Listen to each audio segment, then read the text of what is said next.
A gente vai tratar um pouquinho aqui a respeito de polígono, mas antes da gente definir polígono, a gente precisa definir o que vem a ser uma linha poligonal. E uma linha poligonal é uma sucessão de segmentos de reta não colineares, certo? Então, por exemplo, imagina que eu parto aqui do vértice A, vou para um vértice B, depois me encaminho para um vértice C, depois um vértice D, depois vou para um vértice E e finalmente vou para um vértice F. Então, isso aqui, de fato, é uma sucessão de segmentos de reta não colineares. Então, isso que a gente fez agora é o que a gente chama de linha poligonal. Essa linha poligonal, como se pode perceber, né, ela é uma linha poligonal aberta. Linha poligonal aberta. Se porventura a gente fechar essa linha poligonal, aí essa linha poligonal fechada vai receber o nome de polígono, certo? Então, é dessa forma que a gente define polígono. Polígono nada mais é do que uma linha poligonal fechada. Então, isso aqui é um polígono, que é uma linha poligonal fechada. A gente pode, baseado nessa figura, descrever quem são os principais entes, né, que estão presentes num polígono. A gente tem os lados, e aqui, por exemplo, os lados são AB, BC, CD e assim por diante. A gente tem os vértices são os pontos, né, os pontinhos do polígono. Nesse caso, os vértices são A, B, C, D, E, F. A gente tem também os ângulos, né? Vou colocar aqui ângulos, ainda dá para ver. Os ângulos, eles representam, eles na prática, eles tanto podem ser os ângulos internos como os externos, certo? Então, esse ângulozinho aqui, a gente diz que é um ângulo interno, porque ele está para dentro do polígono, e o ângulo externo a esse ângulo, na prática, vai ser o ângulo suplementar desse ângulo interno. Então, esse carinha aqui é o ângulo interno, e esse de fora, que é o suplemento desse ângulo interno, é o que a gente chama de ângulo externo. Então, muito cuidado que o ângulo externo ele é o suplemento e não o replemento, certo? Ele não é o replemento do ângulo interno, não. O ângulo externo é o suplemento do ângulo interno. E, finalmente, a gente tem as diagonais também. As diagonais são segmentos de reta que ligam vértices não consecutivos, certo? Por exemplo, isso aqui é uma diagonal. Deixa eu fazer um pouco mais reto, né? Que isso aqui seria uma diagonal do polígono, certo? É um segmento de reta que liga vértices não consecutivos, certo? Então, isso aqui seria uma diagonal. Aí a gente tem classificação quanto aos lados. Nas classificações aqui, a gente tem classificação em relação ao número de lados, certo? Em relação ao número de lado, a gente tem polígono de 3 lados, que é o triângulo.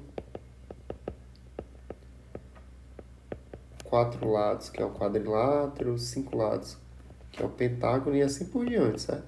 Não vou listar todos aqui, não. É fácil de você pegar uma listinha aí e ver na internet.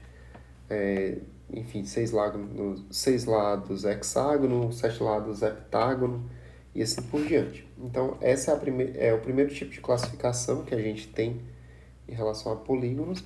A gente tem a classificação também quanto à forma.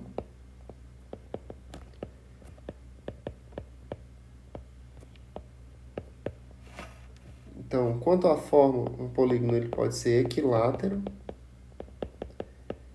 Um polígono ele vai ser equilátero se ele tiver lados iguais. Ele pode ser equiângulo se ele tiver ângulos iguais. E, finalmente, ele pode ser regular se ele tiver lados e ângulos iguais.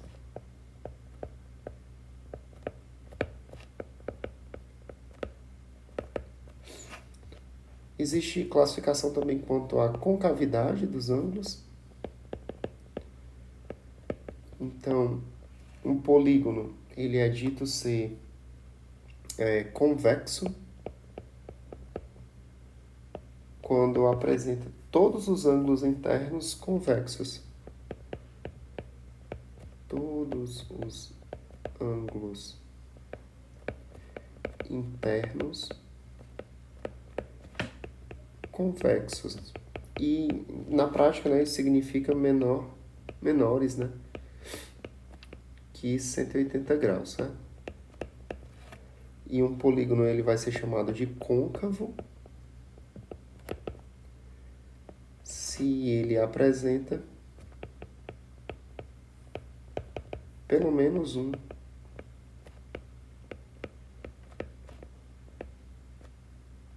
ângulo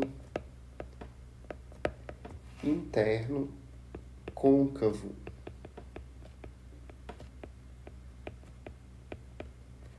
Isso é maior que 180 graus, né?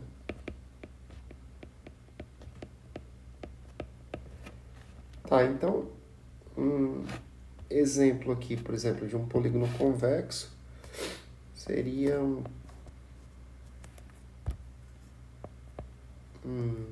por exemplo, polígono dessa forma aqui.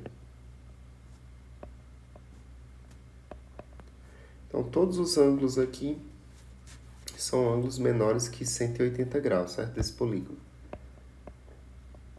E, por exemplo, um polígono côncavo, eu poderia representar desse jeito. Esse ângulo bem aqui, interno, né? Ele vai ser um ângulo côncavo, que é um ângulo maior que 180 graus, certo?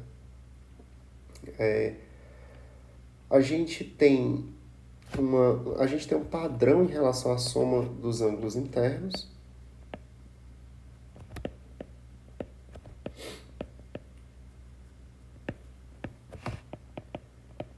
Se você tiver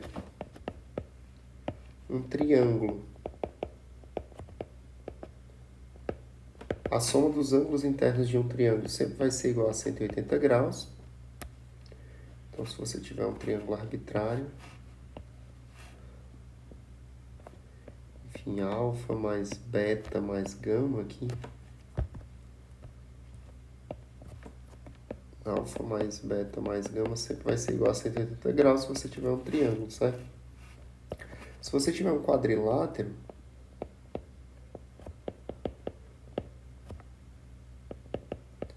na prática, você tem dois triângulos, certo?